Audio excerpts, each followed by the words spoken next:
Oi, Lobinhas. Oi, Lobinhas. Tudo bom? No vídeo de hoje é como colocar barulho do gravador e da tela com nenhum aplicativo. Mas antes, deixa seu like, se inscreva no canal e ative o sininho das notificações para você não perder nenhum vídeo novo. E vamos lá. Gente, muito obrigada por 34 inscritos. Eu perdi 2 inscritos, né? Calma aí, eu perdi 2 inscritos. Mas tudo bem, vamos chegar logo a 40. Muito obrigado mesmo aos 34 inscritos. Muito obrigado mesmo, de coração. Quando chegar a 40, eu vou fazer meu especial de 40, porque, tipo, o canal cresceu muito rápido. Tava com 10, agora tá com 34. Muito obrigada mesmo. E se vocês quiserem que eu escreva no canal de vocês, é só deixar aqui nos comentários. Só deixar. Escreve hashtag, escreve no meu canal, que eu vou escrever.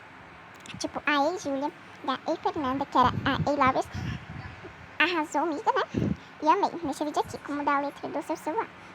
Eu vou deixar o link aí embaixo dos 2 canais para você se inscrever e ativar o sininho das notificações e tudo mais. Então vamos parar de enrolação e vamos lá. Gente, sim, eu desinstalei na loja porque tava bugando meu celular. Agora meu celular fez ficar feio, o Tumblr, e não liguem, ok? Gente, desculpa por o barulho de fundo, tá? Porque minha mãe tá assistindo o vídeo. Aí tá um pouquinho alto, mas tudo bem. Agora vocês vão procurar configurações. Desculpa, porque eu tenho que ajudar minha irmã no negócio. Então vocês vão entrar em configurações. E vai entrar em dispositivos. Se o seu celular não ser assim, tá bom. Vocês só vão entrar em som e notificações. E vão entrar em outros sons. E vocês vão ativar sons dos toques. O meu é esse, eu não gosto, entendeu, gente? Vocês podem também abaixar o Audex, só que recomendo não abaixar, porque o Audex é uma merda, entendeu, gente? Porque o Audex fez bugar meu celular.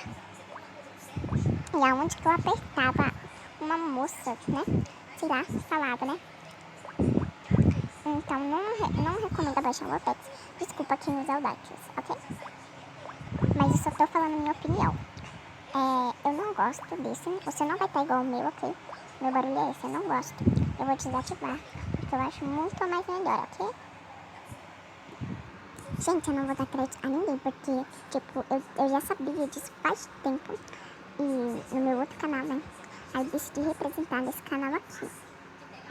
Então, se vocês fizerem isso pro seu canal, vocês têm que dar crédito a mim, ok? Então, tchau, tchau, demorei.